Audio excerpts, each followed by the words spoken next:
Praise the Lord. What a joy to worship the Lord with you and to share God's word to this wonderful congregation again. ಈ ಮುಂಜಾನೆ ವೇಳೆಯಲ್ಲಿ ನಿಮ್ಮೆಲ್ಲರೊಟ್ಟಿಗೆ ದೇವರ ವಾಕ್ಯವನ್ನು ಸಾರುವಂಥದ್ದು, ನಿಮ್ಮ ಜೊತೆಗೆ ದೇವರನ್ನು ಆರಾಧಿಸುವಂಥದ್ದು ಒಂದು ಮಹಾಭಾಗ್ಯವೆಂದು ಎನಿಸುತ್ತೇನೆ. I am very grateful to Pastor Mano, Pastor Hima and the wonderful team of God's people here for this privilege. Pastor Manohar, pastor Hima ಹಾಗೂ ಇಲ್ಲಿನ ನಾಯಕರೆಲ್ಲರೂ ಕೂಡ ನನ್ನ ವಂದನೆಗಳನ್ನು ಸಲ್ಲಿಸೋದಕ್ಕೆ ನಾನು ಬಯಸ್ತೇನೆ. And I'm delighted that we can find this very precious time together and be in the presence of the Lord. ನಾವು ನಿಜವಾಗಿ ಕೂಡ ಒಟ್ಟಾಗಿ ಸೇರಿ ಬಂದು ಇಲ್ಲಿ ದೇವರ ಸಾನ್ನಿಧ್ಯದಲ್ಲಿ ಇರುವಂಥದ್ದು ಅದು ನಮಗೆ ದೇವರು ಕೊಟ್ಟಿರ್ತಕ್ಕಂಥ ಮಹಾಭಾಗ್ಯ. I'm especially delighted to be in this church because Pastor Mano was one of my best students that I've ever had. ನಾನು ಈ ಒಂದು ನಿಮ್ಮ ಜೊತೆ ಬಹಳ ಸಂತೋಷ, ಯಾಕಂದ್ರೆ ಪಾಸ್ಟರ್ ಮನೋಹರ್ ಒಳ್ಳೆ ವಿದ್ಯಾರ್ಥಿ ಆಗಿದ್ರು. I'm so grateful to God what God is doing in your congregation. ನಿಮ್ಮ ಸಭೆಯಲ್ಲಿ ದೇವರು ಏನು ಮಾಡ್ತಾ ಇದ್ದಾರೋ ಅದರ ಕುರಿತು ಬಹಳ ಸಂತೋಷವುಳ್ಳವನಾಗಿದ್ದೇನೆ. You are a very precious congregation.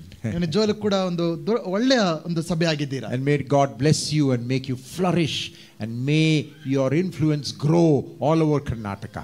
Karnataka ರಾಜ್ಯದಂತ ನೀವೆಲ್ಲರೂ ಕೂಡ ಬೆಳೆಯಬೇಕು, ನೀವು ಪರಿಣಾಮವನ್ನು ಬೀರುವಂತ ಸಭೆ ಆಗಬೇಕು. And even beyond Karnataka. We are all called to be disciples of Jesus. ನಾವೆಲ್ಲರೂ ಕೂಡ ಯೇಸು ಕ್ರಿಸ್ತನ ಶಿಷ್ಯರಾಗೋದಕ್ಕೋಸ್ಕರ ಕರೆಯಲ್ಪಟ್ಟಿದ್ದೇವೆ. There is probably nothing more important than being a disciple.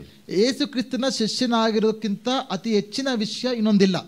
All of us, whether pastors, leaders, we are all first disciples, followers of Jesus. ಅದು ಯಾರೇ ಆಗಿರ್ಬೋದು, ಪಾಸ್ಟರ್ಗಳಾಗಿರ್ಬೋದು, ನಾಯಕರಾಗಿರ್ಬೋದು, ಎಲ್ಲದಕ್ಕಿಂತ ಮೊಟ್ಟ ಮೊದಲು ನಾವೆಲ್ಲರೂ ಕೂಡ ಯೇಸು ಕ್ರಿಸ್ತನ ಶಿಷ್ಯರಾಗಿದ್ದೇವೆ. And so in this walk of discipleship, God has blessed us with many other fellow disciples. ಈ ಒಂದು ಕ್ರೈಸ್ತವ ಜೀವಿತದ ನಡಿಗೆಯಲ್ಲಿ ನಮ್ಮೊಟ್ಟಿಗೆ ಇತರರ ಶಿಷ್ಯರನ್ನು ಕೂಡ ದೇವರ ಮೊಟ್ಟಿಗೆ ಸೇರಿಸಿದ್ದಾರೆ. It's not that only Jesus and you are walking on the road. ಇದು ಯೇಸು ಒಬ್ಬರೇ, ನೀವು ಒಬ್ಬರೇ ಮಾತ್ರ ನಡೀತಿರತಕ್ಕಂತ ಪ್ರಯಾಣ ಅಲ್ಲ. God has given us many fellow disciples, we can walk with them. ಆದ್ರೆ ದೇವರು ಇನ್ನು ಬೇರೆ ಅನೇಕ ಶಿಷ್ಯರನ್ನ ಈ ಪ್ರಾಣದಲ್ಲಿ ನಮ್ಮೊಟ್ಟಿಗೆ ಸೇರಿಸಿದ್ದಾರೆ. That is why the church is extremely important for us. ಆದ್ರಿಂದ ಸಭೆ ಅನ್ನೋದು ಬಹಳ ಅತಿ ಪ್ರಾಮುಖ್ಯವಾದ ವಿಷಯವಾಗಿರುತ್ತೆ. Sometimes people think, oh, Jesus and me, I don't need the church. ಕೆಲವರು ಅನ್ಕೊಳ್ತಾರೆ ಯೇಸು ಇದ್ರೆ ಸಾಕು, ನಾನಿದ್ರೆ ಸಾಕು, ಸಭೆಯನ್ನು ಬೇಡ ಅನ್ಕೊಳ್ತಾರೆ. And then we find something, we don't like something about the church, so we say we don't need the church, we just need Jesus. ಸಭೆಯಲ್ಲಿ ಏನೋ ಇಷ್ಟ ಇಲ್ಲದಿರತಕ್ಕಂತ ವಿಷಯವನ್ನ ನೋಡ್ತೇವೆ, ಈ ಸಭೆ ನಮಗೆ ಬೇಡ, ಸಭೆನೇ ಬೇಡ ಅನ್ಕೊಂಡ್ಬಿಡ್ತೇವೆ. No, we walk along with many other disciples. ಅರ್ಥ ಮಾಡ್ಕೊಳ್ಬೇಕಾಗಿದೆ, ಇತರ ಅನೇಕ ಶಿಷ್ಯರೊಟ್ಟಿಗೆ ನಮ್ಮ ಪ್ರಯಾಣವನ್ನ ಸಾಗಿಸ್ತಾ ಇದ್ದೇವೆ. And we learn from each other. ನಾವು ಒಬ್ಬರಿಂದ ಒಬ್ಬರು ಕಲಿತುಕೊಳ್ಳುವರಾಗಿರ್ತೇವೆ. That's how Jesus teaches us. ಯೇಸು ಸ್ವಾಮಿಯು ಅದನ್ನೇ ಹೇಳ್ಕೊಟ್ರು. He teaches us through scripture. ದೇವರ ವಾಕ್ಯದ ಮುಖಾಂತರ ಕಲಿಸ್ಕೊಡ್ತಾರೆ. But he teaches us in the fellowship of fellow disciples. ಆದ್ರೆ ಇತರ ಶಿಷ್ಯರ ಒಂದು ಸಹವಾಸದಲ್ಲಿ ಯೇಸು ಕ್ರಿಸ್ತನು ಅನೇಕ ವಿಷಯಗಳನ್ನ ನಮಗೆ ಕಲಿಸಿಕೊಡುವರಾಗಿದ್ದಾರೆ. So now I am a teacher, so I ask questions. ನಾನು ಉಪದೇಶಕನಾಗಿರೋದ್ರಿಂದ ಪ್ರಶ್ನೆಗಳನ್ನ ಕೇಳುವಾತನಾಗಿರ್ತೇನೆ. How many disciples did Jesus have? ಯೇಸು ಕ್ರಿಸ್ತನಿಗೆ ಎಷ್ಟು ಜನ ಶಿಷ್ಯರಿದ್ರು? 12 is a good answer. 12 ಶಿಷ್ಯರು ಒಳ್ಳೆಯ ಉತ್ತರ. Those who came yesterday to my seminar know what I am going to say next. ನಿನ್ನೆ ಸೆಮಿನಾರ್ಗೆ ಬಂದವರಿಗೆ ಈಗ ನಾನು ಏನು ಹೇಳ್ತೇನೆ ಎಂಬುದಾಗಿ ಅವ್ರಿಗೆ ಗೊತ್ತು. I will say it's a good answer but not the right answer. ಅದು ಒಳ್ಳೆಯ ಉತ್ತರ, ಆದರೆ ಸರಿಯಾದ ಉತ್ತರ ಅಲ್ಲ ಅಂತ ಹೇಳ್ತೇನೆ. So always start with the good answer, then go to the right answer. ಒಳ್ಳೆಯ ಉತ್ತರವನ್ನ ಕೊಟ್ಟು ತರುವಾಯ ಸರಿಯಾದ ಉತ್ತರದ ಕಡೆಗೆ ನಾವು ಹೋಗಬೇಕಾಗಿದೆ. You want to try again? How many disciples did Jesus have? ಇನ್ನೊಂದು ಪ್ರಯತ್ನ ಮಾಡ್ತೀರಾ? ಯೇಸು ಕ್ರಿಸ್ತನಿಗೆ ಎಷ್ಟು ಜನ ಶಿಷ್ಯರಿದ್ರು ಎಂಬುದಾಗಿ? 82, 72. You wanted to say 72, I think. Probably 70 plus 12. The answer is we don't know. ಉತ್ತರ ಏನಂದ್ರೆ ನಮಗೆ ಗೊತ್ತಿಲ್ಲ. There were many disciples. ಯೇಸು ಕ್ರಿಸ್ತನಿಗೆ ಅನೇಕ ಶಿಷ್ಯರಿದ್ರು. One day Jesus, after much prayer, among the disciples chose 12. ಒಂದು ದಿನ ಯೇಸು ಸ್ವಾಮಿಯು ಬಹಳ ಒಂದು ಪ್ರಾರ್ಥನಾ ಪೂರ್ವಕವಾಗಿ ಆತನಿಗಿದ್ದಂತ ಅನೇಕ ಶಿಷ್ಯರಲ್ಲಿ 12 ಶಿಷ್ಯರನ್ನ ಆರಿಸ್ಕೊಳ್ತಾರೆ. In one place we find Jesus even sent 70 or 72 disciples. ಒಂದು ಕಡೆ ನೋಡ್ತೇವೆ, ಒಂದು ಸಾರಿ ಯೇಸು ಸ್ವಾಮಿ ಒಂದು 72 ಶಿಷ್ಯರನ್ನ ಬೇರೆ ಊರಿಗೆ ಕಳಿಸಿಕೊಡ್ತಾರೆ ಅಂತ ಓದ್ತೇವೆ. Jesus had many disciples. ಅದು ಯೇಸು ಕ್ರಿಸ್ತನಿಗೆ ಅನೇಕ ಶಿಷ್ಯರಿದ್ದರು. And among them he got 12 of them to be very special. ಆ ಒಂದು ಅನೇಕ ಶಿಷ್ಯರಲ್ಲಿ 12 ಶಿಷ್ಯರನ್ನ ವಿಶೇಷವಾಗಿ ಯೇಸು ಕ್ರಿಸ್ತನು ಆರಿಸಿಕೊಂಡಿದ್ರು. Why 12? Why not 15, 20? ಯಾಕೆ 12? 15 ಯಾಕೆ ಆರಿಸಿಕೊಂಡಿಲ್ಲ? 20 ಜನ ಯಾಕೆ ಆರಿಸಿಕೊಂಡಿಲ್ಲ? Why 12? ಯಾಕೆ ಅವರು 12 ಜನ ಮಾತ್ರ? From all these disciples, why did he choose 12? ಈ ಇಷ್ಟೊಂದು ಶಿಷ್ಯರಲ್ಲಿ 12 ಜನರನ್ನ ಯಾಕೆ ಆರಿಸ್ಕೋಬೇಕಾಯಿತು? Any guess? ಯಾರಾದ್ರೂ ಹೇಳ್ತೀರಾ? Very good. To represent Israel. ಇಸ್ರಾಯೇಲರನ್ನ ಪ್ರತಿನಿಧಿಸೋಸ್ಕರ 12 ಶಿಷ್ಯರನ್ನ ಅವರು ಆರಿಸಿಕೊಂಡ್ರು. There were 12 tribes, right? So why Jesus had 12 disciples? He wanted to show that now he was reconstituting Israel. ಯಾಕೆ 12 ಶಿಷ್ಯರನ್ನ ಯೇಸು ಕ್ರಿಸ್ತನ ಆರಿಸಿಕೊಂಡ್ರಂದ್ರೆ ಯೇಸು ಕ್ರಿಸ್ತನು ಇವಾಗ ಇಸ್ರಾಯೇಲನ್ನ ಹೊಸ ಸೃಷ್ಟಿಯಾಗಿ ಮಾಡ್ತಾ ಇದ್ದಾನೆ. That is why in the book of Acts, after Judas is gone, they choose one more to fill his place. ಆದ್ರಿಂದನೇ ಅಪೊಸ್ತಲರ ಕೃತ್ಯಗಳನ್ನು ಓದ್ತೇವೆ, ಯೂದನು ಸತ್ತು ಹೋದ ನಂತರ 11 ಜನ ಮಿಕ್ಕಿದ್ರು, ಇನ್ನೊಬ್ಬನ ಸೇರಿಸಿ ಆ 12 ಸಂಖ್ಯೆಯನ್ನು ಪೂರ್ತಿಗೊಳಿಸ್ಕೊಳ್ತಾರೆ. His name was? ಅದರ ಹೆಸರೇನು? Matthias.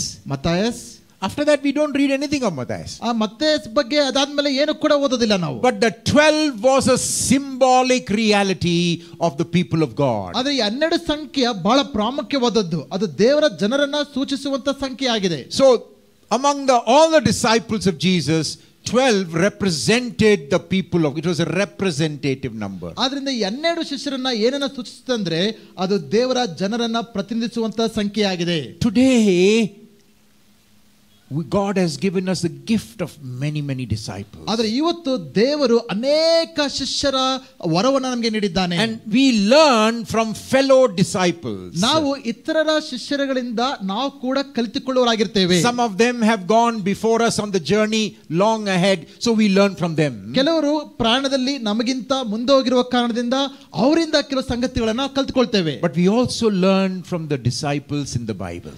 ಸತ್ಯವೇದದಲ್ಲಿರುವ ಶಿಷ್ಯರಿಂದ ಕೂಡ ನಾವು ಕಲಿತುಕೊಳ್ಳುವರಾಗಿರ್ತೇವೆ. So let me ask another question. ಇನ್ನೊಂದು ಪ್ರಶ್ನೆ ಕೇಳ್ತೇನೆ. Who was the first disciple of Jesus? ಯೇಸು ಕ್ರಿಸ್ತನ ಮೊದಲ ಶಿಷ್ಯನು ಯಾರು?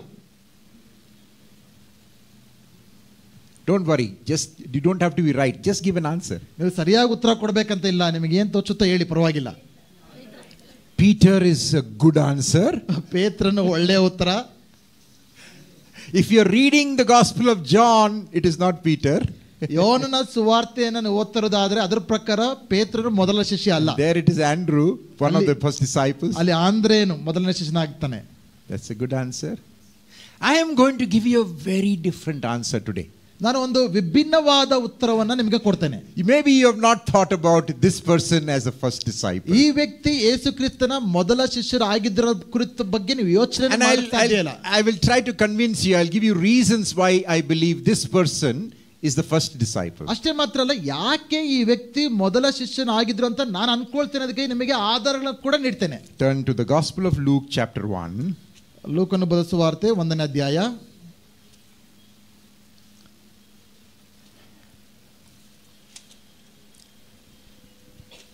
And this is from verse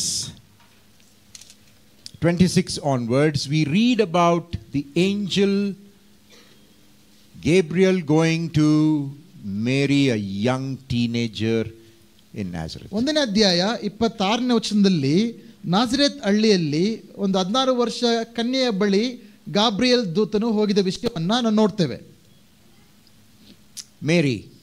ಮರಿಯಳು.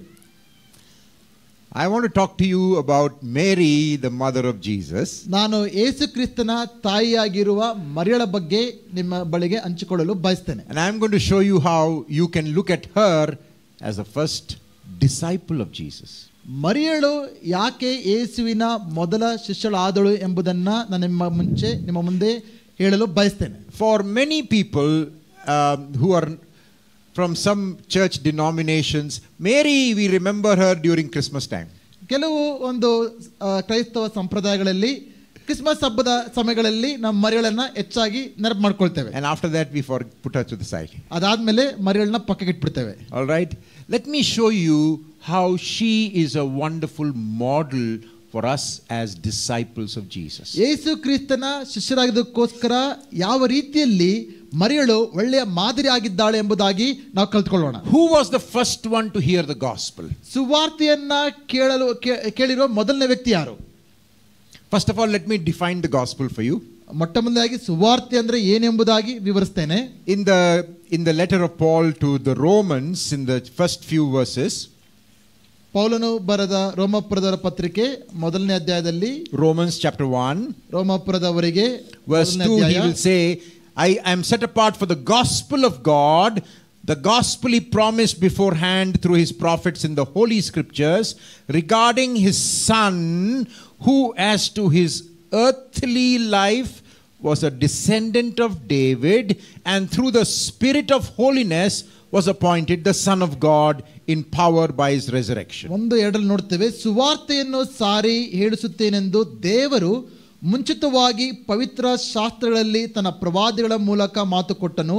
ಈ ಸುವಾರ್ತೆಯು ದೇವರ ಮಗನು ನಮ್ಮ ಕರ್ತನೂ ಆಗಿರುವ ಯೇಸು ಕ್ರಿಸ್ತನ ವಿಷಯವಾದದ್ದು. ಆತನು ವಂಶಕ್ರಮದಿಂದ ದಾವೀದನ ಸಂತಾನದಲ್ಲಿ ಹುಟ್ಟಿದವನು. So the gospel is about Jesus. ಸುವಾರ್ತೆ ಅಂದ್ರೆ ಏನು? ಯೇಸು ಕ್ರಿಸ್ತನೇ ಆಗಿದ್ದಾನೆ. The good news is centered in Jesus. ಸುವಾರ್ತೆ ಅನ್ನೋದು ಯೇಸು ಕ್ರಿಸ್ತನು ಕೇಂದ್ರ ಬಿಂದು ಆಗಿರ್ತಾನೆ. And who is this Jesus? ಈ ಯೇಸು ಯಾರು? There are two things mentioned here. Yesu Krista ಕುರಿತು ಎರಡು ವಿಷಯಗಳು ಇಲ್ಲಿ ಹೇಳಲ್ಪಟ್ಟಿವೆ. He is the son of David. ಆತನು ದಾವೀದನ ವಂಶದವನು. That means he is coming from the line of Judah, the promised Messiah. ಅದರ ಅರ್ಥ ಏನಂದ್ರೆ ಅದು ಯಹೂದ ಗೋತ್ರದಿಂದ ಬಂದಿದವನಾಗಿ ವ್ಯಕ್ತಿಯಾಗಿದ್ದಾನೆ. Number 2, he says he is the son of God. ಎರಡನೇದು ಅದರ ಬಗ್ಗೆ ಹೇಳಿರೋ ವಿಷಯ ಆತನು ದೇವರ ಮಗನು ಎಂಬುದಾಗಿ. So what is the gospel? ಅದು ಸುವಾರ್ತೆ ಅಂದ್ರೆ ಏನು? Jesus, son of David, son of God. ಯೇಸು ಸ್ವಾಮಿಯು ದಾವೀದನ ಕುಮಾರನು ಹಾಗೂ ದೇವರ ಕುಮಾರನು. Now come back to chapter 1 of Luke. ಈಗ ಲೂಕನ ಬರೆದ ಸುವಾರ್ತೆ 1ನೇ ಅಧ್ಯಾಯಕ್ಕೆ ತಿರುಗಿ ಬರೋಣ. What does the angel tell Mary? ದೇವದೂತನು ಮರಿಯಳಿಗೆ ಏನು ಹೇಳ್ತಾ ಇದ್ದಾನೆ? He says, ಅದನ್ನ ಹೇಳ್ತಾನೆ, verse 32, 32ನೇ ವಚನ, the child you are going to bear, he will be great and will be called the Son of the Most High. ಆತನು ಮಹಾಪುರುಷನಾಗಿ ಪರಾತ್ಪರನ ಕುಮಾರನೆನಿಸಿಕೊಳ್ಳುವನು. ಇದಲ್ಲದೆ the Lord will give him the throne of his father David. ದೇವರಾಗಿರುವ ಕರ್ತನು ಆತನ ಮೂಲ ಪಿತನಾದ ದಾವೀದನ ಸಿಂಹಾಸನವನ್ನು ಆತನಿಗೆ ಕೊಡುವನು. And he will reign over Jacob's descendants forever. His kingdom will never end. ಆತನು ಯಾಕೋಬನ ವಂಶವನ್ನು ಸದಾಕಾಲ ಆಳುವನು. ಆತನ ರಾಜ್ಯಕ್ಕೆ ಅಂತ್ಯವೇ ಇಲ್ಲ. Did you hear what he said? ಈ ಕೇಳಿಸ್ಕೊಂಡ್ರೆ ಏನ್ ಹೇಳ್ತಾ ಇದ್ದಾರೆ ದೇವದೂತನ ಎಂಬುದಾಗಿ? Child you will bear will be the son of God. ನೀನು ಹೆರುವಂತ ಮಗು ಆತನ ದೇವರ ಮಗು ಆಗಿರ್ತಾನೆ. And he will be the son of David. ಆತನು ದಾವೀದನ ಮಗನು ಆಗಿರ್ತಾನೆ. So realize who is the first person to hear the gospel. ಅದು ಸುವಾರ್ತೆಯನ್ನು ಕೇಳ್ತಾ ಇರುವ ಮೊದಲನೇ ವ್ಯಕ್ತಿ ಯಾರು? Mary. ಮರಿಯಳು. She is the first person to believe the gospel. ಸುವಾರ್ತೆಯನ್ನ ನಂಬುವ ಮೊದಲನೇ ವ್ಯಕ್ತಿ ಮರಿಯಳಾಗಿದ್ದಾಳೆ. You know, when we ask about have you received Jesus, we say yes, we received Jesus like this. ನಾವು ಯಾರಾದರೂ ಯೇಸು ಸ್ವಾಮಿನ ಸ್ವೀಕಾರ ಮಾಡಿದ್ರ ಅಂತ ಕೇಳಿದ್ರೆ ಹೌದು ನಾವು ಸ್ವೀಕಾರ ಮಾಡಿದ್ವಿ ಅಂತ ಈಗ ಹೇಳ್ತೇವೆ. But who is the first person to receive Jesus? ಅದು ಯೇಸುವಿನ ಮೊದಲಾಗಿ ಸ್ವೀಕರಿಸಿದ ವ್ಯಕ್ತಿ ಯಾರು? Mary. ಮರಿಯಳು. She received Jesus. ಆಕೆ ಯೇಸುವನ್ನ ಸ್ವೀಕರಿಸ್ತಾಳೆ. So the first person to receive Jesus and to believe in the gospel is this wonderful young girl called Mary. ಅದರಿಂದ ಯೇಸು ಕ್ರಿಸ್ತನನ್ನ ಮೊದಲನೇದಾಗಿ ಸ್ವೀಕರಿಸಿದಂತ ವ್ಯಕ್ತಿ ಯಾರಂದ್ರೆ ಈ ಕನ್ಯೆ ಚಿಕ್ಕ ಹುಡುಗಿಯಾಗಿರತಕ್ಕಂತ ಮರಿಯಳು. And I am going to show you how we should see Mary as a disciple of Jesus. ಮರಿಯಳನ್ನ ಯಾವ ರೀತಿಯಾಗಿ ಯೇಸು ಕ್ರಿಸ್ತನ ಶಿಷ್ಯರಾಗಿ ನಾವು ನೋಡಬೇಕೆಂಬುದಾಗಿ ನಾನು ಹೇಳ್ತೇನೆ. Now when we talk about Mary, some of us we have all kinds of thoughts in our minds. ಮರಿಯಳ ಬಗ್ಗೆ ಯೋಚನೆ ಬಂದಾಗ ನಮ್ಮ ಮನಸ್ಸಿನಲ್ಲಿ ಬೇರೆ ಬೇರೆ ಆಲೋಚನೆಗಳಿರ್ತವೆ. Lot of church traditions are there where sometimes the attention or honor given to Mary goes beyond what scripture does. ಕೆಲವೊಂದು ಸಭೆಯ ಸಂಪ್ರದಾಯಗಳಲ್ಲಿ ಕೆಲವೊಮ್ಮೆ ಮರಿಯಳಿಗೆ ನಾವು ನೀಡುವಂತ ಗೌರವ ಅದು ದೇವರ ವಾಕ್ಯದ ಸೀಮೆಗಳನ್ನು ದಾಟಿ ಹೋಗ್ತದೆ. So what happens, because that overemphasis or extreme in this case, some of us go to the other extreme and say Mary is not important. ಕೆಲವರು ಆ ರೀತಿಯಾದ ಪ್ರಾಮುಖ್ಯತೆಯನ್ನ ಮರಿಯಳಿಗೆ ಕೊಟ್ಟಿರೋದ್ರಿಂದ ಇನ್ನು ಕೆಲವರು ಇನ್ನೊಂದು ಕಡೆ ಹೋಗ್ಬಿಟ್ಟು ಮರಿಯಳಿಗೆ ಯಾವುದೇ ಪ್ರಾಮುಖ್ಯತೆಯನ್ನ ನೀಡದಿರತಕ್ಕಂತ ಜನರು ಕೂಡ ಆಗ್ಬಿಡ್ತೇವೆ. For example, in John chapter 2 and verse 4, ಉದಾಹರಣೆ ನೀಡಬೇಕಂದ್ರೆ ಯೋಹನ ಬರೆದ ಸುವಾರ್ತೆ 2ನೇ ಅಧ್ಯಾಯ 4ನೇ ವಚನ, and there we read something very interesting. ಅಲ್ಲಿ ಬಹಳ ಆಸಕ್ತಿಕರವಾದ ವಿಷಯವನ್ನ ನಾವು ಓದ್ತೇವೆ. Mary, Jesus, some disciples are in Cana at a wedding. ಮರಿಯಳು ಯೇಸು ತನ್ನ ಶಿಷ್ಯರೆಲ್ಲರೂ ಕೂಡ ಕಾನಾ ದೇಶದಲ್ಲಿ ಒಂದು ಮದುವೆಯಲ್ಲಿದ್ದಾರೆ. And there, when the wine is over, Mary tells Jesus, and Jesus speaks to her something very important. ಅಲ್ಲಿ ದ್ರಾಕ್ಷರಸ ಮುಗಿಯುತ್ತೆ, ಆಗ ಮರಿಯಳು ಬಂದು ಯೇಸು ಸ್ವಾಮಿಯನ್ನ ಕೇಳ್ತಾರೆ. ಆಗ ಯೇಸು ಸ್ವಾಮಿ ಬಹಳ ಪ್ರಾಮುಖ್ಯವಾದ ವಿಷಯವನ್ನ ಆಕೆಗೆ ತಿಳಿಸ್ತಾ ಇದ್ದಾರೆ. John 2:4, Jesus says, in English it says, "Woman, what do I have to do with this? My hour has not yet come." 2ನೇ ಅಧ್ಯಾಯ 4ನೇ ವಚನದಲ್ಲಿ ಇಂಗ್ಲಿಷ್ ಅಲ್ಲಿ ನೋಡ್ಬೇಕಂದ್ರೆ ಯೇಸು ಸ್ವಾಮಿ ಹೇಳ್ತಾ ಇದ್ದಾರೆ, ಸ್ತ್ರೀಯೇ ನಾನು ಏನ್ ಮಾಡಬೇಕಾಗಿದೆ, ನನ್ನ ಸಮಯ ಇನ್ನೂ ಬಂದಿಲ್ಲ ಎಂಬುದಾಗಿ. Very interesting. Many translations in Tamil and Malayalam and Hindi and all use that word striye.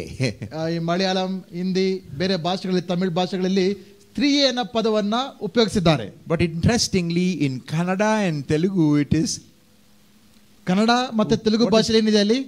what is it? Amma. Yes. So in Telugu and Kannada, the translators have not put striye, they have put amma.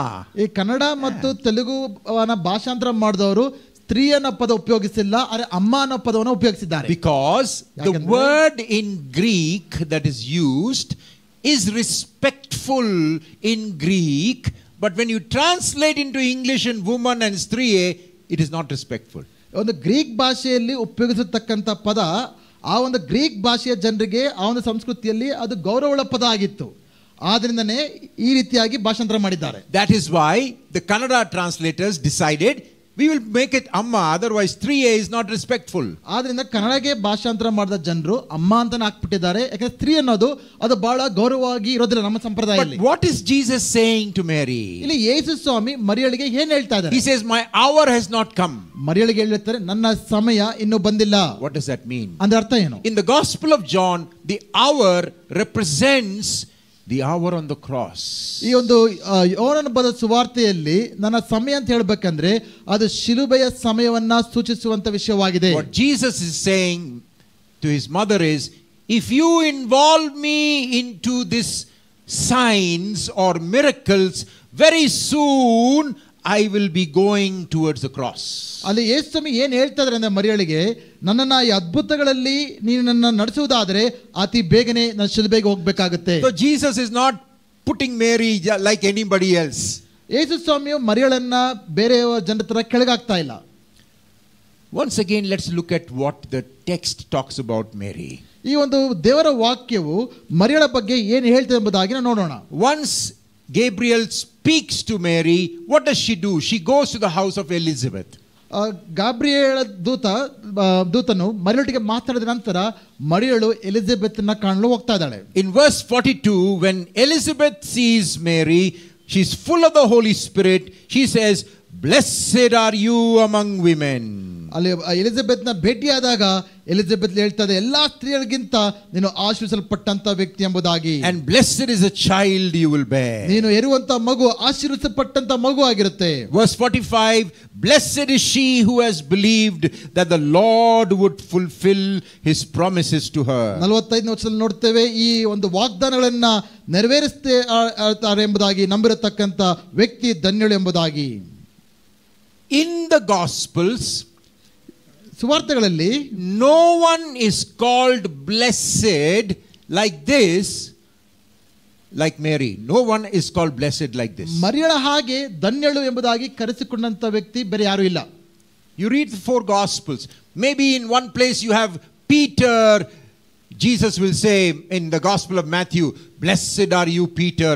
God has revealed this to you." ಮತ್ತೆ ನಮ್ಮ ಸುವಾರ್ತೆಯಲ್ಲಿ ಯೇಸು ಪೇತ್ರನ ನೋಡುತ್ತಾ, ನೀನು ಧನ್ಯನು, ಯಾಕಂದ್ರೆ ರಕ್ತ ಮಾಂಸ ಈ ಪ್ರಕಟಣೆ ನೀಡಿಲ್ಲ, ಆದರೆ ಪರಲೋಕದ ದೇವರು ಈ ಪ್ರಕಟಣೆ ನಮಗೆ ನೀಡಿದ್ದಾನೆಂಬುದಾಗಿ. But a few verses later you read Jesus tells Peter, get behind me Satan. ಅದಾದ ನಂತರ ಕೆಲವು ವಾಕ್ಯಗಳ ನಂತರ ಯೇಸು ಸ್ವಾಮಿ ಅದೇ ಪೇತ್ರನ ನೋಡಿ ನನ್ನ ಹಿಂದೆ ಹೋಗು ಸೈತಾನ್ ಎಂಬುದಾಗಿ ಆತನ ಗದರಿಸ್ತಾ ಇದ್ದಾನೆ. We all read the story of Peter and say Peter is a good disciple to learn some things from, right? ನಾವೆಲ್ಲರೂ ಕೂಡ ಪೇತ್ರನ ನೋಡಿ ಇದರಿಂದ ಕಲಿತುಕೊಳ್ಳೋದಕ್ಕೆ ಒಳ್ಳೆ ಶಿಷ್ಯನ ಎಂಬುದನ್ನು ಅನ್ಕೊಳ್ತೇವೆ ಅಲ್ವಾ? But Mary is called blessed not once but 3 times in this chapter. ಈ ಒಂದು ಅಧ್ಯಾಯದಲ್ಲಿ ಧನ್ಯಳು ಎಂಬುದಾಗಿ ಮರಿಯಳನ್ನ ಒಂದು ಸಾರಿ ಅಲ್ಲ 3 ಸಾರಿ ಆಕೆ ಕರೆಸಿಕೊಳ್ತಾ ಇದ್ದಾಳೆ. So then when Mary begins to sing the song from verse 46, 46ನೇ ವಚನದಿಂದ ಮರಿಯಳು ಹಾಡನ್ನ ಹಾಡೋದಕ್ಕೆ ಪ್ರಾರಂಭಿಸಿದಾಗ in verse 48 she says, all generations will call me blessed. 48ನೇ ವಚನ ನೋಡ್ತೇವೆ, ಇಂದಿನಿಂದ ತಲಾಂತರದವರೆಲ್ಲ ನನ್ನನ್ನು ಧನ್ಯಳೆಂದು ಹೊಗಳುವರು. I want to show you friends that Mary is in the scriptures a wonderful model for us fellow disciples. ಸತ್ಯವೇದದಿಂದ ನಿಮಗೆ ತೋರಿಸಲು ಬಯಸ್ತೇನೆ, ಮರಿಯಳು ಒಂದು ಶಿಷ್ಯರಾಗಿದ್ದಕ್ಕೋಸ್ಕರ ಆಕೆ ಒಳ್ಳೆ ಮಾದರಿಯಾಗಿದ್ದಾಳೆ. We see, by the way, when we come to the book of Acts chapter 1, look at verse 14. ಅಪೊಸ್ತಲರ ಕೃತ್ಯಗಳು 1ನೇ ಅಧ್ಯಾಯ 14ನೇ ವಚನಕ್ಕೆ ನಾವು ಬಂದಾಗ there we read that after the resurrection 11 of the 12 disciples are mentioned by name. ಈ ವಚನಗಳಲ್ಲಿ ಎಲ್ಲಾ ಶಿಷ್ಯರ ಹೆಸರುಗಳು ಬರೆಯಲ್ಪಟ್ಟಿವೆ. 11 disciples are mentioned by name. 11 ಶಿಷ್ಯರ ಹೆಸರುಗಳನ್ನು ಅಲ್ಲಿ ನಾವು ನೋಡ್ತೇವೆ. But then right after that in verse 14 it says they all joined together in prayer along with the women, and one woman's name is mentioned, Mary the mother of Jesus, and with his brothers. ಅನೇಕ ಸ್ತ್ರೀಯರು ಕೂಡಿ ಬಂದಿರ್ತಾರೆ. ಆ ಎಲ್ಲಾ ಸ್ತ್ರೀಯರು ಒಂದೇ ಹೆಸರಲ್ಲಿ ಬರೆಯಲ್ಪಟ್ಟಿದೆ, ಅದು ಮರಿಯಳ ಹೆಸರಲ್ಲಿ ಬರೆಯಲ್ಪಟ್ಟಿದೆ. Very interesting. 11 disciples among the 12 are mentioned by name, and the only other name mentioned is Mary's name. ಅಲ್ಲಿ ಹೆಸರುಗಳು ಯಾರದೆಲ್ಲ ಬರೆಯಲ್ಪಟ್ಟಿದೆ ಅಂದ್ರೆ ಯೇಸು ಕ್ರಿಸ್ತನ 11 ಶಿಷ್ಯರು, ಅದರೊಟ್ಟಿಗೆ ಬರೆದಿರುವ ಹೆಸರು ಒಂದೇ ಆಗಿದೆ, ಅದು ಮರಿಯಳ ಹೆಸರು. In other words, Mary remained with the company of the disciples. Mary was one of the people in that 120 when the Holy Spirit came. ಅದರ ಅರ್ಥ ಅಂದ್ರೆ ಮರಿಯಳು ಯಾವಾಗಲೂ ಕೂಡ ಶಿಷ್ಯರ ಸಹವಾಸದಲ್ಲಿದ್ದಳು. 120 ಜನರ ಮೇಲ್ಮಹಡಿಯಲ್ಲಿ ಮರಿಯಳು ಕೂಡ ಒಬ್ಬಳಾಗಿದ್ಲು. By the way, do you notice the number is 120? ಮತ್ತೊಮ್ಮೆ ನೋಡಿ ಆ 120 ಸಂಖ್ಯೆಯನ್ನು ಗಮನಿಸಿ. That's again symbolic of the people of God. ಅದು ಮತ್ತೆ ದೇವರ ಜನರನ್ನ ಸೂಚಿಸುವಂತ ಸಂಖ್ಯೆಯಾಗಿದೆ. Because the Holy Spirit comes on the people of God. ಏಕೆಂದರೆ ಪವಿತ್ರಾತ್ಮನು ದೇವರ ಜನರ ಮೇಲೆ ಬರುವಾತನಾಗಿದ್ದಾನೆ. There are many Marys mentioned in the New Testament. Actually there are 7 Marys in the New Testament. ಹೊಸ ಒಡಂಬಡಿಕೆಯಲ್ಲಿ ಮರಿಯಳ ಹೆಸರಿಟ್ಟುಕೊಂಡವರು ಸುಮಾರು 7 ಜನ ಸ್ತ್ರೀಯರಿದ್ದಾರೆ. And Mary the mother of Jesus is mentioned 19 times in the Gospels. ಸುವಾರ್ತೆಗಳಲ್ಲಿ by name. ಯೇಸು ಕ್ರಿಸ್ತನ ತಾಯಿಯಾಗಿರುವ ಮರಿಯಳ ಹೆಸರನ್ನು 19 ಸಾರಿ ಬರೆಯಲ್ಪಟ್ಟಿದೆ. And we can assume that she continued to be a disciple through the rest of her life. ಆಕೆಯ ಜೀವಿತ ಪರ್ಯಂತ ಕೂಡ ಆಕೆ ಯೇಸು ಕ್ರಿಸ್ತನ ಶಿಷ್ಯಳಾಗಿ ಉಳಿದುಕೊಂಡಳು. We are following Jesus. ನಾವು ಯೇಸುವನ್ನ ಹಿಂಬಾಲಿಸುತ್ತಿದ್ದೇವೆ. And when we follow Jesus we find there are many others around us who are following Jesus. ನಾವು ಯೇಸುವನ್ನ ಹಿಂಬಾಲಿಸುವಾಗ ನಮ್ಮ ಸುತ್ತಲೂ ಅನೇಕ ಶಿಷ್ಯರಿದ್ದಾರೆ ಎಂಬುದಾಗಿ ನಾವು ಗಮನಿಸುತ್ತೇವೆ. Sometimes we think we are the only ones following Jesus. ಕೆಲವೊಮ್ಮೆ ಅನ್ಕೊಳ್ತೇವೆ ನಾವು ಒಬ್ಬರೇ ಯೇಸುವನ್ನು ಹಿಂಬಾಲಿಸ್ತಾ ಇರೋದು ಅಂತ. But we are following Jesus. ಆದರೆ ನಾವು ಯೇಸು ಎಲ್ಲರ ಒಟ್ಟಿಗೆ ನಾವು ಯೇಸುವನ್ನು suddenly we see so many wonderful people around us. We learn from them. ಸುತ್ತಲೂ ದೇವರು ಒಳ್ಳೆಯ ಜನರನ್ನು ಇಟ್ಟಿದ್ದಾನೆ, ಅವರಿಂದ ಅನೇಕ ಒಳ್ಳೆಯ ವಿಷಯಗಳನ್ನ ನಾವು ಕಲಿತುಕೊಳ್ಳೋರಾಗಿರಬೇಕು. I want you to imagine you're following Jesus and beside you is this wonderful woman called Mary. ನೀವೆಲ್ಲ ಕೂಡ ಈ ರೀತಿಯಾಗಿ ಯೋಚನೆ ಮಾಡಿ, ನೀವೆಲ್ಲ ಕೂಡ ಯೇಸುವನ್ನು ಹಿಂಬಾಲಿಸ್ತಾ ಇದ್ದೀರಾ, ನಿಮ್ಮ ಸುತ್ತಲೂ ಅನೇಕ ಶಿಷ್ಯರಿದ್ದಾರೆ, ಅದರಲ್ಲಿ ಒಬ್ಬಳು ಮರಿಯಳಾಗಿದ್ದಾಳೆ. She has a very special relationship with Jesus. ಅದು ಯೇಸುವಿನೊಟ್ಟಿಗೆ ಬಹಳ ವಿಭಿನ್ನವಾದ ಸಂಬಂಧವನ್ನು ಹೊಂದಿರತಕ್ಕಂತ ಸ್ತ್ರೀ ಈಕೆ. Because in God's plan she gave birth to Jesus. ಯಾಕಂದ್ರೆ ದೇವರ ಯೋಜನೆಯಲ್ಲಿ ಆತನ ಯೇಸುವಿಗೆ ಜನ್ಮ ಕೊಟ್ಟಂತ ಹೆಂಗಸಾಗಿದ್ದಾಳೆ. But Jesus is also her savior. ಅಷ್ಟು ಮಾತ್ರವಲ್ಲ, ಆಕೆ ಯೇಸುವು ಆಕೆಗೆ ರಕ್ಷಕನು ಕೂಡ ಆಗಿದ್ದಾನೆ. And she was there waiting along with all the others and was filled with the Holy Spirit and lived a life of the Holy Spirit. ಇನ್ನು ಅನೇಕ ಜನರೊಟ್ಟಿಗೆ ಆಕೆ ಕೂಡ ಮೇಲ್ಮಹಡಿಯಲ್ಲಿ ಪವಿತ್ರಾತ್ಮನ ಬರವಣಿಗೆಗೋಸ್ಕರ ಕಾದುಕೊಂಡು ಆಕೆ ಜೀವಿತವೆಲ್ಲ ಕೂಡ ಯೇಸು ಕ್ರಿಸ್ತನ ಶಿಷ್ಯಳಾಗಿ ಉಳಿದುಕೊಂಡಂತ ವ್ಯಕ್ತಿಕೆ ಆಗಿದ್ದಾಳೆ. Let me give you 4 things you and I can learn from Mary today. ಮರಿಯಳಿಂದ ನಾವು ಕಲಿತುಕೊಳ್ಳಬೇಕಾಗಿರತಕ್ಕಂತ 4 ವಿಷಯಗಳನ್ನ ನಿಮಗೆ ತಿಳಿಸುತ್ತೇನೆ. Number 1. ಮೊದಲನೇದು, we read in verse 38. 38ನೇ ವಚನದಲ್ಲಿ ಕಲಿತುಕೊಳ್ತೇವೆ. She says, I am, when the angel explains everything to her, what does he say? I am the Lord's servant. ದೇವದೂತನು ಮರಿಯಳೊಟ್ಟಿಗೆ ಎಲ್ಲವನ್ನು ಕೂಡ ವಿವರಿಸಿದ ನಂತರ ಮರಿಯಳ ಪ್ರತಿಕ್ರಿಯೆ ಏನಾಗಿತ್ತು ಅಂದ್ರೆ, ಇಗೋ ನಾನು ಕರ್ತನ ದಾಸಿ. The first servant of Jesus is Mary, the mother of Jesus. ಯೇಸು ಕ್ರಿಸ್ತನ ಮೊದಲನೇ ದಾಸಿ ಯಾರಂದ್ರೆ ಮರಿಯಳಾಗಿದ್ಲು. In our circles we like to talk about preachers as servants. ನಮ್ಮ ಒಂದು ಸಂಪ್ರದಾಯದಲ್ಲಿ ನಾವು ಸಭಾಪಾಲಕರನ್ನ ಸೇವೆಯಲ್ಲಿರತಕ್ಕಂತ ಜನರನ್ನ ಅವ್ರನ್ನ ಸೇವಕರು ಅಂತ ನಾವು ಕರಿತೇವೆ ಅಲ್ವಾ? We say God's servant has come. ದೇವರ ಸೇವಕರು ಬಂದಿದ್ದಾರೆ ಎಂಬುದಾಗಿ ಹೇಳ್ತೇವೆ. Means the preacher. ಅದರ ಅರ್ಥ ಏನು? ಬೋಧಕರು ಬಂದಿದ್ದಾರೆ ಅಂತ. But Mary is the first servant of Jesus. ಆದರೆ ಮರಿಯಳು ಯೇಸು ಕ್ರಿಸ್ತನ ಮೊದಲ ದಾಸಿಯಾಗಿದ್ದಾಳೆ. Was she a preacher? ಆಕೆ ಬೋಧಕಳಾಗಿಲ್ಲ? We don't know. ಅದರ ಬಗ್ಗೆ ನಮಗೆ ಗೊತ್ತಿಲ್ಲ.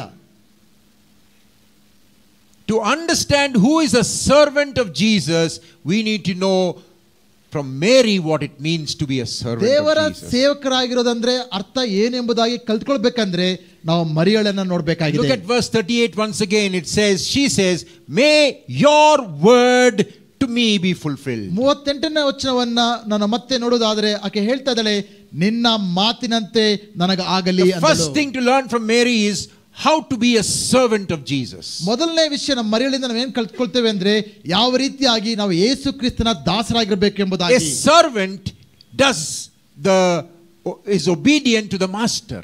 ದಾಸರು ಯಜಮಾನರು ಹೇಳುವ ಮಾತುಗಳಿಗೆ ವಿಧೇಯರಾಗಿರ್ತಾರೆ. She says, let your will be done. ಆಕೆ ಏನ್ ಹೇಳ್ತಾ ಇದ್ದಾಳೆ? ನಿನ್ನ ಮಾತಿನಂತೆ ನನಗಾಗಲಿ. God's will be done. ದೇವರ ಚಿತ್ತ ನನ್ನ ಜೀವಿತ ನೆರವೇರಲಿ. But what was the job of Mary? ಮರಿಯಳ ಕೆಲಸ ಏನಾಗಿತ್ತು? Again I said, we don't read that she became a great preacher, an apostle. ಆಕೆ ದೊಡ್ಡ ಅಪೊಸ್ತಲರಾದಳು, ದೊಡ್ಡ ಬೋಧಕಳಾದಳು ಎಂಬುದಾಗಿ ನಾವೆಲ್ಲೂ ಕೂಡ ಓದೋದಿಲ್ಲ.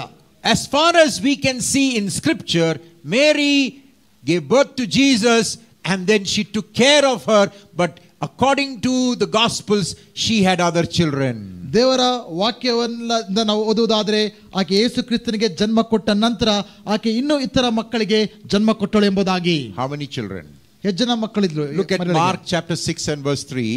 ಮಾರ್ಕನು 6ನೇ ಅಧ್ಯಾಯ 3ನೇ ವಚನ ಓದಿ. There when people look at Jesus, what do they say? ಅಲ್ಲಿ ಜನರು ಯೇಸುವನ್ನ ನೋಡಿ ಅಂತ ಹೇಳಿದ್ರು ಗೊತ್ತಾ? Oh, they say, oh, this is Jesus. And he is family. Then they mention his brothers. ಅಲ್ಲಿ ನೋಡಿ ಜನರು ಹೇಳ್ತಾರೆ ಇತರ ಯೇಸು ಅದರ ಕುಟುಂಬ ಇವರು ಎಂಬುದಾಗಿ ಆ ಕುಟುಂಬದ ಹೆಸರುಗಳು ಕೂಡ ಅಲ್ಲಿ ಬರೆಯಲ್ಪಟ್ಟಿವೆ. Can somebody read it in Kannada, chapter 6 verse 3? 6:3. ಇವನು ಆ ಬಡಗಿ ಅಲ್ಲವೇ? ಇವನು ಮರಿಯಳ ಮಗನಲ್ಲವೇ? ಯಾಕೋಬ, ಯೋಸೆ, ಯೂದ, ಸೀಮೋನ ಇವರ ಅಣ್ಣನಲ್ಲವೇ? ಇವನ ತಂಗಿಯರು ಇಲ್ಲಿ ನಮ್ಮಲ್ಲಿ ಇದ್ದಾರಲ್ಲವೇ ಎಂದು ಮಾತಾಡಿಕೊಂಡು ಆತನ ವಿಷಯವಾಗಿ ಬೇಸರಗೊಂಡರು. Doesn't his brothers, 4 brothers are mentioned. How many sisters? ಇಲ್ಲಿ 4 ಸಹೋದರ ಹೆಸರು ಬರೆಯಲ್ಪಟ್ಟಿದೆ. ಎಷ್ಟು ಜನ ಸಹೋದರಿದ್ರು, ತಂಗಿಯರಿದ್ರು? Not mentioned. ಅದು ಬರೆಯಲ್ಪಟ್ಟಿಲ್ಲ. So minimum 2. ಅಂದ್ರೆ ಕಡಿಮೆ ಅಂದ್ರೆ 2 ಜನ ಇರಬೇಕು. So totally how many children is Mary taking care of? ಮರಿಯಳು ಎಷ್ಟು ಜನರ ಮಕ್ಕಳನ್ನ ನೋಡ್ಕೊಳ್ತಾ ಇದ್ದಾಳೆ? At least 7. ಕಡಿಮೆ ಅಂದ್ರೆ 7 ಜನ. Today our families today think of them wanting to planning. We want 7 children. ಇವತ್ತು ಎಷ್ಟು ಜನ ಕುಟುಂಬಗಳು ನಮಗೆ 7 ಜನ ಮಕ್ಕಳು ಬೇಕಂತ ಯೋಜನೆ ಹಾಕೊಳ್ತಾರೆ. Sometimes after one child people say, oh yo, taking care of one child is a lot. ಒಂದು ಮಗು ಜನ್ಮ ಕೊಟ್ಟರೆ ಆದ್ಮೇಲೆ ಮುಗ್ದೋಯ್ತವ್ರು, ಇನ್ನು ನಾವು ಮಕ್ಕಳು ನೋಡ್ಕೊಳಕ್ಕೆ ಆಗೋದಿಲ್ಲ ಅಂತ ಹೇಳ್ತಾರೆ. Mary is a homemaker. ಮರಿಯಳು ಚೆನ್ನಾಗಿ ಮನೆಯನ್ನ ನೋಡ್ಕೊಳ್ತಕ್ಕಂತ ಸ್ತ್ರೀಯಾಗಿದ್ಲು. How do we become servants of God? ದೇವರ ದಾಸರಾಗಿ ಯಾವ ರೀತಿಯಾಗಿ ಆಗೋದಕ್ಕೆ ಸಾಧ್ಯ? When we do the will of God. ನಾವು ದೇವರ ಚಿತ್ತವನ್ನ ಮಾಡುವಾಗ. It is not what we do, but why we do it helps us to know whether we are serving God. ನಾವು ನಿಜವಾಗ್ಲೂ ದೇವರ ಸೇವೆ ಮಾಡ್ತಿದ್ದೇವಾ ಎಂಬುದಾಗಿ ಅರ್ಥ ಮಾಡ್ಕೊಳ್ಬೇಕಂದ್ರೆ ಏನ್ ಮಾಡ್ತಾ ಇದ್ದೇವೆ ಅನ್ನೋದು ಪ್ರಾಮುಖ್ಯ ಅಲ್ಲ, ಯಾಕೆ ಮಾಡ್ತಾ ಇದ್ದೇವೆ ಅನ್ನೋದು ಪ್ರಾಮುಖ್ಯವಾಗಿರುತ್ತೆ. Sometimes we use the word ministry in our circles for certain kinds of jobs. ನಮ್ಮ ಒಂದು ಸಂಪ್ರದಾಯದಲ್ಲಿ ಕೆಲವು ಕೆಲಸಗಳಿಗೆ ಅದನ್ನ ಸೇವೆ ಎಂಬುದಾಗಿ ನಾವು ಗುರುತಿಸ್ತೇವೆ. What are you doing, brother? I am doing ministry. ಸಹೋದರನ ಏನ್ ಮಾಡ್ತಾ ಇದೀಯ ಅಂತ ಕೇಳಿದ್ರೆ ಅವ್ರು ಹೇಳ್ತಾರೆ ನಾನು ಸೇವೆ ಮಾಡ್ತಾ ಇದ್ದೀನಿ. Sometimes we say we doing part-time ministry. ಕೆಲವರು ಹೇಳ್ತಾರೆ ನಾನು ಪಾರ್ಟ್ ಟೈಮ್ ಸೇವೆ ಮಾಡ್ತಿದ್ದೇನೆ ಅಂತ ಹೇಳ್ತಾರೆ. That means I am doing work here and then also doing some preaching, teaching. ಅದರ ಅರ್ಥ ಏನಂದ್ರೆ ನಾನು ಬೇರೆ ಉದ್ಯೋಗದಲ್ಲಿದ್ದಾನೆ, ಜೊತೆಗೆ ಬೋಧನೆ ಕೂಡ ಮಾಡ್ತಾ ಇದ್ದೇನೆ. There is no such division in the New Testament. ಹೊಸ ಒಡಂಬಡಿಕೆಯಲ್ಲಿ ಆ ರೀತಿಯಾದ ವಿಭಜನೆಗಳು ಇಲ್ಲ. Maybe the greatest apostle in the New Testament is Paul. ಹೊಸ ಒಡಂಬಡಿಕೆಯಲ್ಲಿ ದೊಡ್ಡ ಅಪೊಸ್ತಲ ಯಾರಂದ್ರೆ ಪೌಲನಾಗಿದ್ದ. And we read in many places he spent night and day working with his hands. ಅನೇಕ ಸ್ಥಳಗಳಲ್ಲಿ ನಾವು ನೋಡ್ತೇವೆ ಪೌಲನು ತನ್ನ ಕೈಗಳನ್ನು ಉಪಯೋಗಿಸಿ ಕೆಲಸ ಮಾಡ್ತಾ ಇದ್ದ ಎಂಬುದಾಗಿ. We read in Acts chapter 18 verse 3 Paul was a leather worker. ಅಪೊಸ್ತಲನು 18:3ನೇ ವಚನದಲ್ಲಿ ನೋಡ್ತೇವೆ ಆತನು ಚರ್ಮದ ಕೆಲಸ ಮಾಡ್ತಾ ಇದ್ದ ಎಂಬುದಾಗಿ. Day and night he was working. ರಾತ್ರಿ ಹಗಲು ಆತನ ಕೆಲಸ ಮಾಡ್ತಿದ್ದ. And he was also pastoring and planting churches. ಆತನು ಸಭಾಪಾಲಕನಾಗಿದ್ದ, ಅನೇಕ ಸಭೆಗಳು ಕೂಡ ಆತನು ಸ್ಥಾಪಿಸ್ತಾ ಇದ್ದ. To be a servant of Jesus, ಯೇಸು ಕ್ರಿಸ್ತನ ಶಿಷ್ಯರಾಗಿರ್ಬೇಕಂದ್ರೆ it is not about doing one specific kind of job. ಒಂದು ಉದ್ಯೋಗ ಮಾಡುವಂತ ವಿಷಯವಲ್ಲ. You can be a taxi driver and be a servant of Jesus. ನೀವು ಟ್ಯಾಕ್ಸಿ ಡ್ರೈವರ್ ಆಗಿದ್ದುಕೊಂಡು ಕೂಡ ಯೇಸು ಕ್ರಿಸ್ತನ ಶಿಷ್ಯರಾಗಿರಬಹುದು. A school teacher, a homemaker, an engineer, a doctor, a nurse, a policeman, whatever, you can be a servant of Jesus. ನೀವು school teacher ಆಗಿರಬಹುದು, ಮನೆಗೆ ನೋಡ್ಕೊಳ್ಳತಕ್ಕಂಥ ವ್ಯಕ್ತಿ ಆಗಿರಬಹುದು, doctor ಆಗಿರಬಹುದು, nurse ಆಗಿರಬಹುದು, ಏನೇ ಆಗಿದ್ರು ಕೂಡ ನೀವು ಯೇಸು ಕ್ರಿಸ್ತನ ಶಿಷ್ಯರಾಗಿರೋದಕ್ಕೆ ಸಾಧ್ಯ. Mary says, I am a servant of Jesus. ಮರಿ ಹೇಳ್ತಾ ಇದ್ದಾರೆ ನಾನು ದೇವರ ದಾಸಿ. I am the Lord's servant. ನಾನು ದೇವರ ದಾಸಿ. You and I are all called to be servants of God. ನಾವೆಲ್ಲರೂ ಕೂಡ ಕರ್ತನ ದಾಸರಾಗೋದಕ್ಕೋಸ್ಕರ ಕರೆಯಲ್ಪಟ್ಟಿದ್ದೇವೆ ಪ್ರಿಯರೇ. Of course, in the church, God calls some people to have the function of leaders and pastors. ಹೌದು, ಸಭೆಯಲ್ಲಿ ಕೆಲವರನ್ನ ಬೇರೆ ಬೇರೆ ಸ್ಥಾನಗಳಲ್ಲಿ ದೇವರಿಡ್ತಾರೆ, ನಾಯಕರನ್ನಾಗಿ ಪಾಸ್ಗಳಾಗಿರ್ತಾರೆ. But all of us are called to be servants of Jesus. ಆದರೆ ನಾವೆಲ್ಲರೂ ಕೂಡ ಯೇಸು ಕ್ರಿಸ್ತನ ಶಿಷ್ಯರಾಗೋದಕ್ಕೋಸ್ಕರ ಕರೆಯಲ್ಪಟ್ಟಿದ್ದೇವೆ. We can learn from Mary. ಮರಿಯಳನ್ನು ನೋಡಿ ಕಲ್ತ್ಕೊಳ್ಳೋಣ. So the first word to remember is servant. ನಾವು ನೆನಪಿಟ್ಕೊಳ್ಬೇಕಾದ್ರೆ ಮೊದಲನೇ ಪದ ಏನಂದ್ರೆ ದಾಸರು ಎಂಬುದಾಗಿ. Second word to remember, ಎರಡನೇದು is the Spirit. ಆತ್ಮ. When Mary asked the angel, how will this be possible? I am a virgin. ಮರಿಯಳು ದೇವದೂತನ ನೋಡಿ ಕೇಳ್ತಿದ್ರೆ ಇದು ಹೇಗೆ ಸಾಧ್ಯ, ನಾನು ಕನ್ಯಳು ಎಂಬುದಾಗಿ. And what does the angel say? ದೇವದೂತನು ಏನ್ ಹೇಳ್ತಾ ಇದ್ದಾರೆ? Verse 35. 35ನೇ ವಚನ. The Holy Spirit will come on you and the power of the Most High will overshadow you. ಪವಿತ್ರಾತ್ಮನು ನಿನ್ನ ಮೇಲೆ ಬರುವಾಗ ದೇವರ ಶಕ್ತಿ ನಿನ್ನ ಮೇಲೆ ಬರುತ್ತೆ ಎಂಬುದಾಗಿ.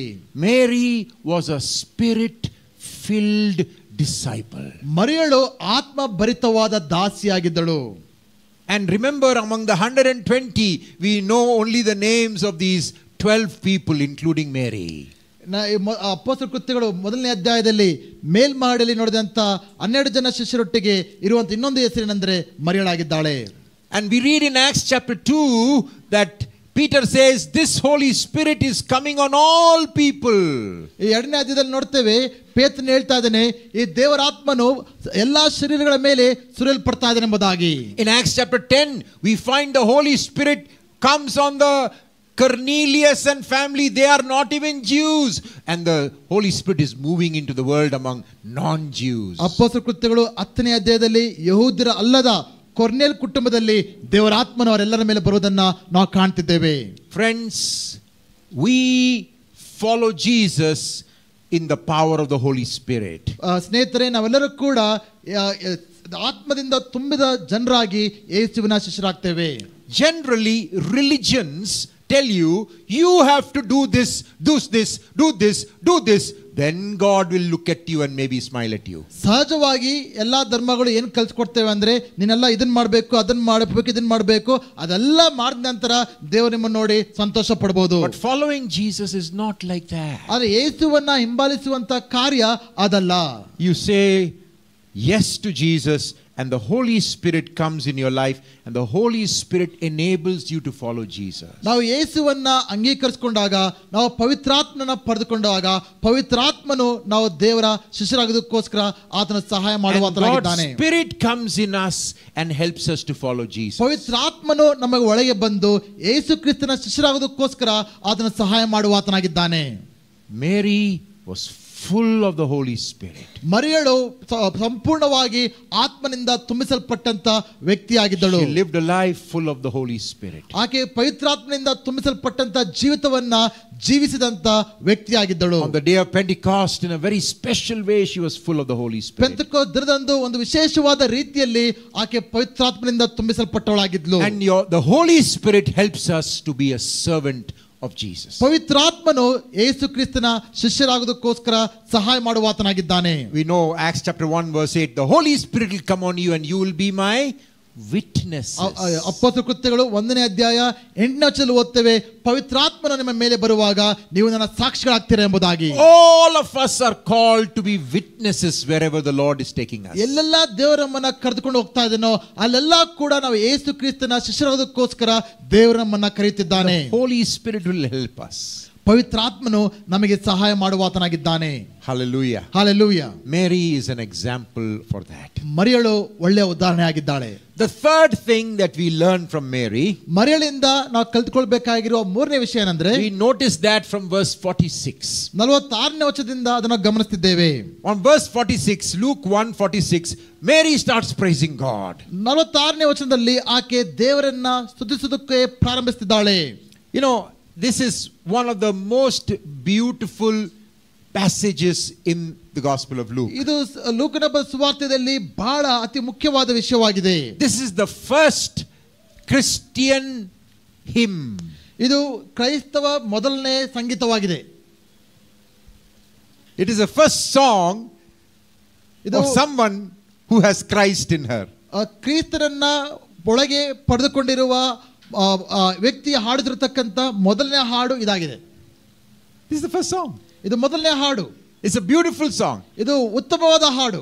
In many church traditions they sing it out, they call it the Magnificat.